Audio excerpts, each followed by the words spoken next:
Hey y'all, and welcome back to Bourbon and Bones. If you're a new subscriber to our channel, welcome. If you're one of our faithful subscribers, welcome back. And if you like what we're doing here, like, comment, share, and subscribe. So one question I get asked a whole lot is, how do you host a bourbon tasting? And so tonight I thought we'd talk about just that. It's fun to still get a couple of friends together that are careful and host a little tasting. And there are three major components when hosting a great tasting. And it's choose the whiskey, set up the tasting, and have some fun. So the first step is as much fun as the tasting itself is. Are you going to do a blind from your friends? Are you going to do high proofs? Are you going to do low proofs? Rare bottles, secondary castings, non-Kentucky or Tennessee bourbons. My little group of friends and I have done a full Weller line blind. In fact, it was a double blind for them. They didn't even know what they were tasting at all. There were just a few bottles sitting there with socks over them, so they couldn't even see what it was. It was a lot of fun to do. They were guessing all over the map about whether it was a Buffalo Trace product, or if it was a Wild Turkey product, or it was possibly Jim Beam. They were all over the map. And it was a lot of fun to figure out exactly where their taste profiles lined up from. And another time, we did a secondary casting.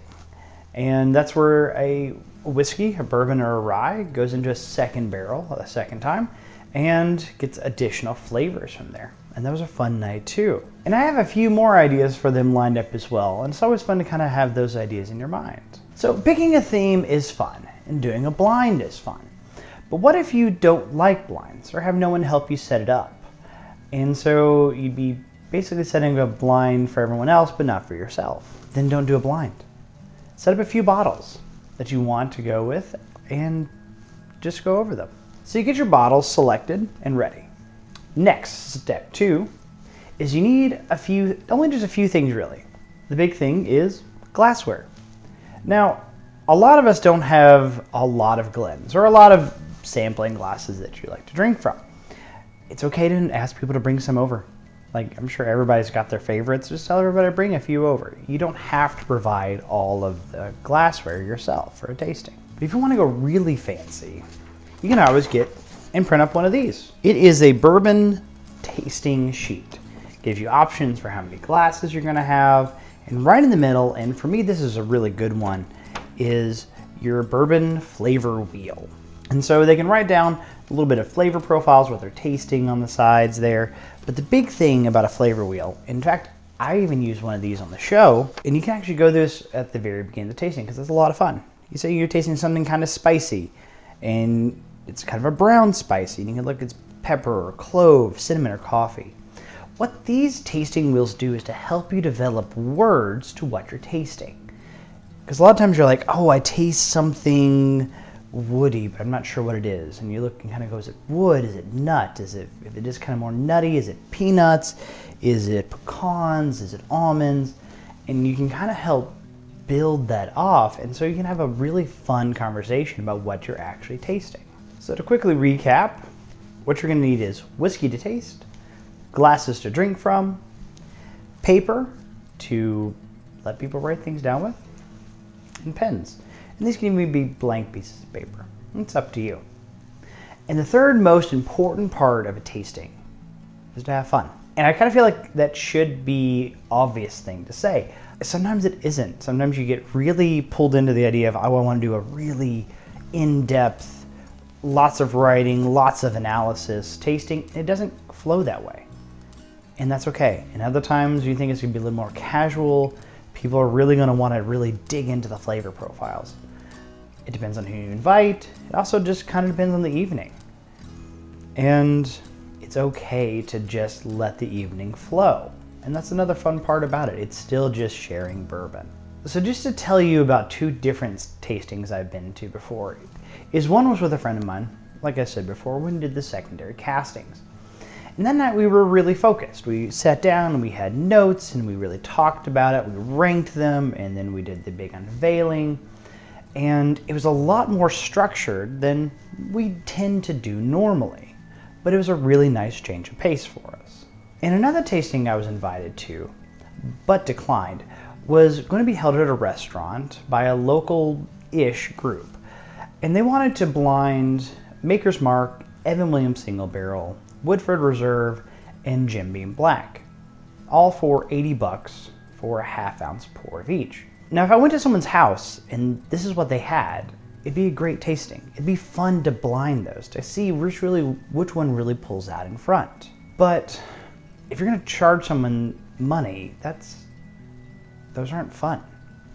The big thing is, it's okay to charge a little bit to kind of help cover some of the cost of a tasting, or if you're gonna go for big, rare bottles or expensive bottles, definitely have people throw some money in on it. It's a lot to ask somebody to pull out of pocket. Be reasonable. And that's the big thing.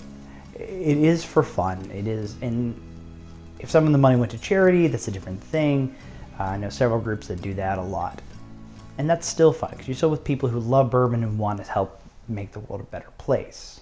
And one more point with choosing your whiskey, you don't have to bring out your rarest or most expensive bottles, but you do have to bring your A game to have some fun. All right, so to help you kind of see how to use the bourbon flavor wheel a little bit better, the girlfriend has poured us a random something from behind me at 90 proof. So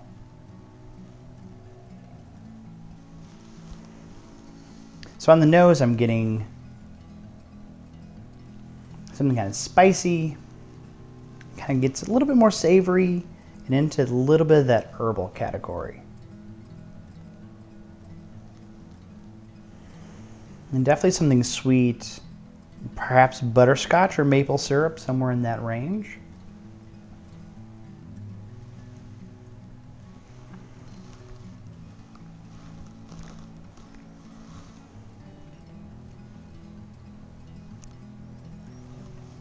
A little bit of wood, definitely oak, but heading more into like the smoked oak.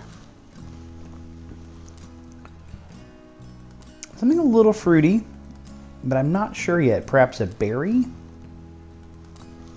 but not a cherry for sure.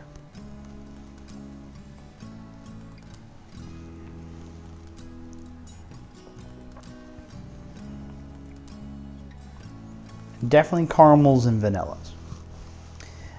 And so, pretty briefly, that's kind of what the flavor profile is for. It helps you kind of build a lexicon of how to describe what you're tasting. The bourbon we were doing tonight was Bullet Bourbon, something pretty typical that you can find in a lot of people's shelves. And you can rank that as, you know, this is the best of the night or the worst of the night. So what I had tonight, so it's pretty good. Just like planning a tasting, it's always fun to plan a fossil hunting trip. One of the best places to look for fossils is actually on the side of the road. The road cuts that you see are actually basically open books of history into the deep past that you actually have the opportunity to explore. I always, when starting on a road trip, take a look at the geology of the land I'll be traveling through. As I'm driving through, I kind of keep a track on where I am and look for road cuts to explore.